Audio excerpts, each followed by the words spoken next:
श्रीमते रामचंद्राय नमः। आप सभी श्री हरि वैष्णव भक्तों को जय जय श्री सीताराम, जय जय श्री राधे श्याम, हर हर महादेव। आज मैं निवेदन करने वाला हूँ आषाढ़ कृष्ण पक्ष की योगिनी एकादशी के विषय में। योगिनी एकादशी की बड़ी भारी महिमा शास्त्रों में कही गई है। कहते हैं कि कोढ़ी व्यक्ति भी इस व्रत का नियम पूर्वक पालन करे तो वह स्वस्थ होकर दीर्घायुष्य को प्राप्त करता है। पाप ताप संताप समाप्त होकर के भोग और मोक्ष को प्रदान करने वाली योगिनी एकादशी की बड़ी भारी महिमा है। आइए इस व्रत के विषय में जानते हैं, इसकी विधि एवं कथा महात्म्य। इस दिन प्रातःकाल ब्रह्म मुहूर्त में उठकर के स्नान करने के पश्चात व्रत का संकल्प करें एवं भगवान विष्णु शालिग्राम अथवा श्री लड्डू गोपाल जी का पूजन करें। शंख में जल, तीर्थ जल एवं गंध, इत्र, सुगंधित पुष्प और तुलसी दल से भगवान विष्णु का अभिषेक करके उनको वस्त्रों से सुसज्जित करके आसन पर बैठा लें। उनकी सविधि पूजन संपन्न करने के पश्चात धूप दीप और नैवेद्य अनेक प्रकार के उनको ऋतुफल एवं मिष्ठान्न समर्पित करें और इस व्रत कथा का श्रवण करें। कथा इस प्रकार है। युधिष्ठिर जी महाराज ने वासुदेव से पूछा, भगवान, आषाढ़ मास के कृष्ण पक्ष की जो एकादशी है उसका नाम और उसकी महिमा मैं जानना चाहता हूँ। तो भगवान कृष्ण ने कहा कि सुनो राजन, योगिनी एकादशी बड़े से बड़े पापों का नाश करने वाली है।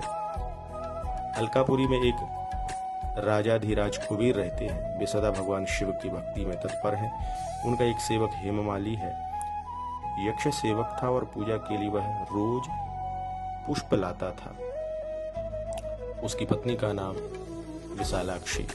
किंतु यक्ष एक दिन अपनी सुंदरी पत्नी के कामपाश में आबद्ध होकर के आसक्त हो गया और मानसरोवर से पुष्प लाना तो ठीक है, लाकर के उसने अपने घर में ही रख लिए और पत्नी के प्रेम का रसास्वादन करने लगा।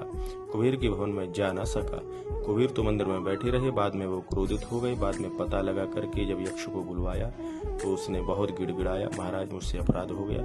किंतु अलकापुरी के जो अधिपति कुबेर महाराज हैं, उन्होंने कहा, नहीं, तुमने भगवान का अपराध किया है, अनादर किया है, जाओ तुम कोढ़ी होकर के दर दर भटको।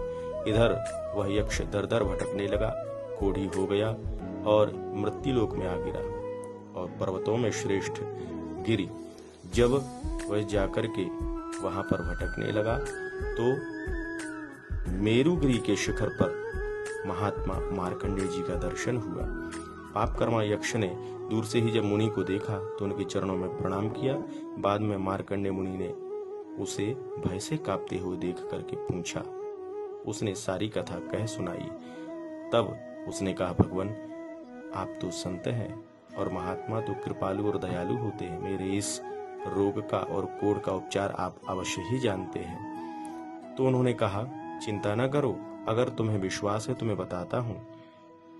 आषाढ़ मास के कृष्ण पक्ष की जो योगिनी एकादशी है उसका तुम व्रत करो और इस व्रत के प्रभाव से तुम निश्चिंत हो जाओ और निश्चित ही तुम्हें अच्छे फल की प्राप्ति होगी। तुम्हारा कोढ़ ठीक होकर के दीर्घायुष और स्वस्थ हो जाओगे। उसको ऐसा ही हुआ।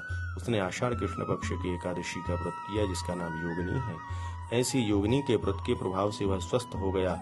इस दिन जो व्रत करता है उसको 88,000 ब्राह्मणों को भोजन कराने का फल प्राप्त हो जाता है और कोढ़ समाप्त होकर के दीर्घायुष को प्राप्त करता है। बोले भक्त वत्सल भगवान की जय।